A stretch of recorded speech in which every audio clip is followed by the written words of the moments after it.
कहा गया है कि तुलसीदास कहीं जा रहे थे, मार्ग में जाते समय रात्रि हो गई। तो रात्रि के समय रात में चोरों से भेंट हुई और चोरों ने तुलसीदास से पूछा कि तुम कौन हो। तो तुलसीदास ने कहा कि जो तुम हो सो मैं हूँ। अर्थात तुलसीदास के कहने का मतलब यह था कि तुम भी आदमी हो, मैं भी आदमी हूँ। लेकिन चोरों ने, डकैतों ने उल्टा समझा। चोरों ने समझा कि यह भी चोरी है, यह भी डकैती है, डकैती करने कहीं जा रहा है। तो डकैतों ने, चोरों ने कहा तुम मेरे साथ चलोगे? तो इन्होंने कहा क्यों नहीं चलूँगा, मैं आपके साथ जाने के लिए तैयार हूँ। और चोरों को, डकैतों को पूर्ण विश्वास हो गया कि यह भी चोर है, यह भी बदमाश है, डकैत। तो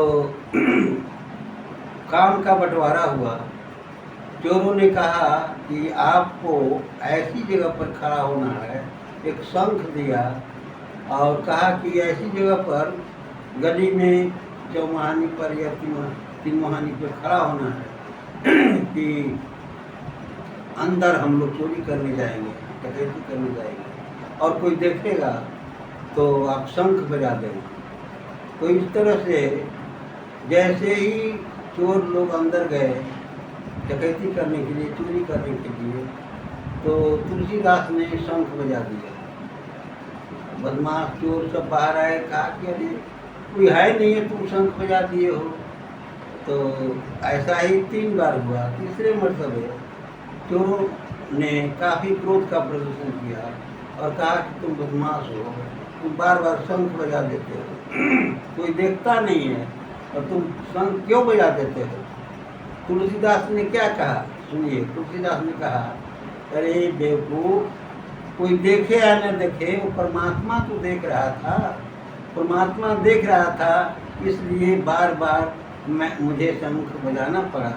तो कहने का मतलब यह है कि वो परमात्मा हमारे सभी कर्मों को वो देखता है, वो कहाँ नहीं है, सर्वत्र है, सब जगह है।